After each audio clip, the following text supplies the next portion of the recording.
सोया अंगुरी दाते लगले काटे हम ऊपर से लगनी जे जाते जाते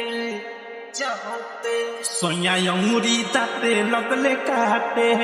हम ऊपर से लगनी जे जाते बाते रात एक बात रहे कुछ न बुझात काबू भइल न जानी करम पर बैठल रही के हम पवन हमके बैठल रही के रखे थम बैठल रही के रखे थम पवन हमके बैठल रही के रखे थम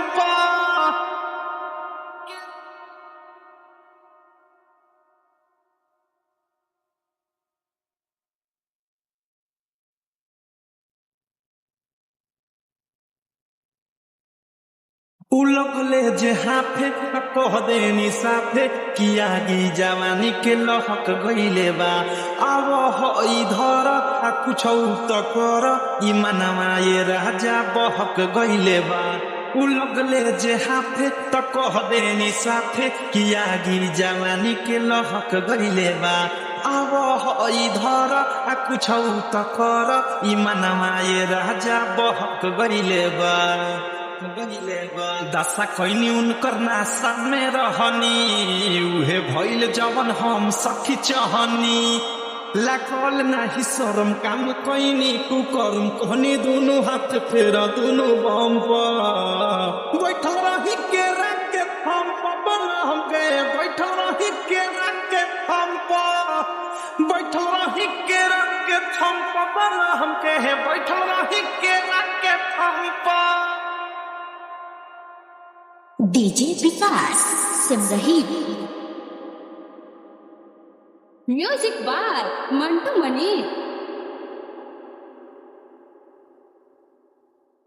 केवारी के पीछे पसर गईनी नीचे हम रहनी ये सखी राते नाइटी में हो पानी पानी भेनी छुआ तनी देनी मजा लेनी गचबे भराइटी में हो केवारी के पीछे पसर गईनी नीचे हम रहनी ये सखी राते नाइटी में हो पानी पानी भेनी छुआ तनी देनी मजा लेनी गजबे भराइटी में हो लेत रहले हल्का में हमें जाते खलका में रुक गइल दमे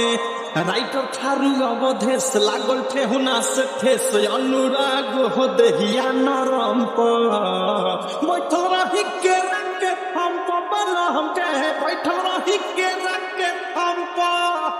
बैठल रही के रखे हम पवन हम कहे बैठल रही के रखे हम